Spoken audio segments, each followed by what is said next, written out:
another Saltshakers video. And today we thought we'd discuss a well talked about topic over recent days, and that is the royal wedding. And what were your thoughts about the royal wedding, Jenny? Well, I thought it was really interesting how the whole tradition of marriage was put forward, and not just as a tradition, but really as a biblical model for the world. And certainly throughout the service, throughout the sermon and other aspects of the service, we actually saw the Bible proclaimed and the message about marriage between a man and a woman really celebrated and affirmed. And I thought that was really the best thing about the wedding. I guess it was also something that caused a lot of contention, because I gather the anti-monarchists were out there having a street party against the wedding. The anti-marriage people were out there having a bit of a go. But also, unfortunately, we have this battle for same-sex marriage today, and they were also using it as a political tool for their agenda. How do we deal with those situations? Well, I think there are always people who are going to protest about what is good and noble and right. The fact that there were 800,000 or so on the streets of London celebrating and waiting for hours really just to see the procession pass by, whether it was the carriage or the Duke of Cambridge, the Queen, or in fact Kate herself, and really just waiting to see that happen. And I think that actually is really where the emphasis should be. There were groups against it, there were small groups protesting, but really on the day it was the people supporting the marriage and supporting marriage itself that really had the day. And of course, one of the things that came out on the day were the basic essentials of life and marriage, and why marriage is important. There were three things that were mentioned there which really put marriage into its right perspective, weren't there? What were they? Well, right at the beginning of the service, one of the priests who were involved and a number of people were there, but it was certainly those three things that were important, and it was for mutual companionship, the ability to live a holy and chaste life according to the gift of God of marriage. And it was really described as a gift from God, the ability to live in a marriage and have that commitment to each other.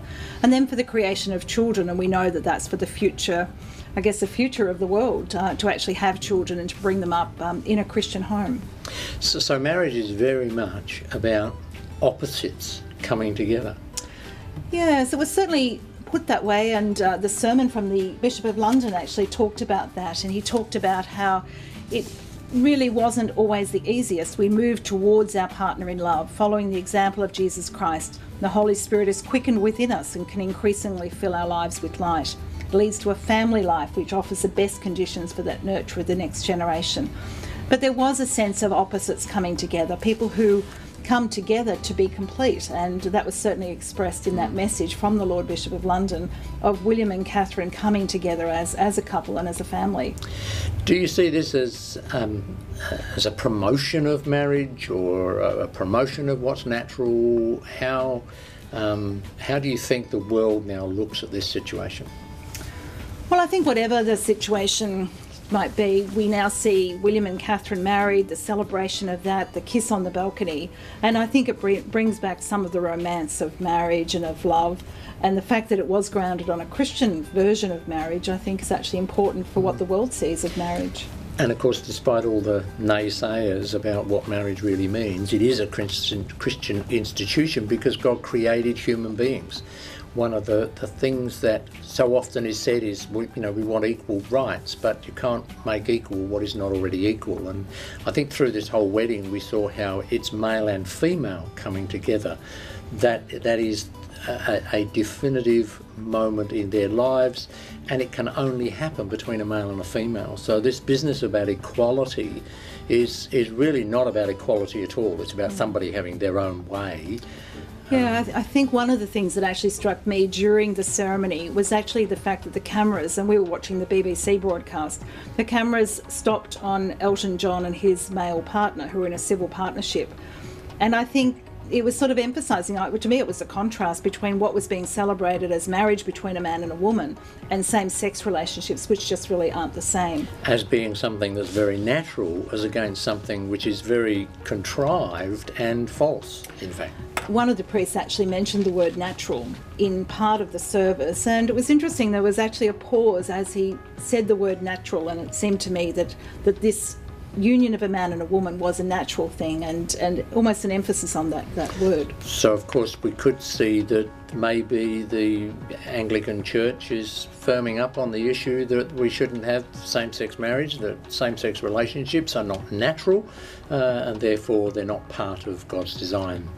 Well, one would like to think so, and of course whenever you have a church that's as large as the Anglican Church, you've got various people within there. So even within that service you may have had different members of the clergy with perhaps differing views, but certainly the official proclamation at that service and with the marriage of William and Catherine was really that marriage was between a man and a woman. It was ordained by God, and it's really there for the benefit of society as well as for the couple concerned. And there's another side to all of this too, and that's the whole issue of the monarchy. When we see so much strife in so many countries around the world, what amazed me was seeing the line of policemen moving down the mall with thousands of people behind them. But when the policemen stopped, the people all stopped. They moved forward slowly, the people moved forward slowly. And it was a complete contrast between the almost anarchy in so many parts of the world and this very controlled situation in Britain. Not a detrimentally controlled situation, but one that showed that order can in fact come out of Christian laws, Christian way of life, and the way that Britain and Australia and many other Western countries is set up. I think that's really significant, and yes, we really noticed that as we watched it and commented on that it really is part of an ordered society, really coming out of our Christian worldview, where we have laws that are really for the control of evil and for the praise and for the commendation of the good, and we see that in Romans 13, and that was really coming out. Maybe there's hope yet for the peace and tranquility that we are told to pray for in the Bible, that it's definitely come to the Western world out of Christian worldview and out of the Christian form of government and law, and maybe this wedding has done something to advance that cause in amongst all of the other voices that we hear so often and so loudly. This was a very loud voice.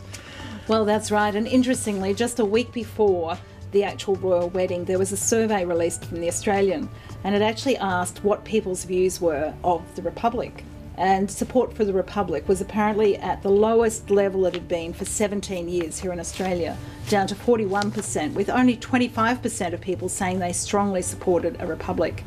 And it was interesting, in the week after the marriage, just in these last few days, when they perhaps anticipated that 7 million people in Australia actually watched the wedding, and the comment made was actually really interesting. It said, perhaps talk of a republic might be 20 years off, and this wedding has been so popular and so well watched, and people have been so enthusiastic about it, that it's really put off talk of a republic for many years. And let's hope that continues. My thought really is that William will be the next King of England, and that might enhance the whole idea of the monarchy and our Western form of biblical worldview tradition. Although it's been corrupted along the way, it's still the best form of government we've got around the world.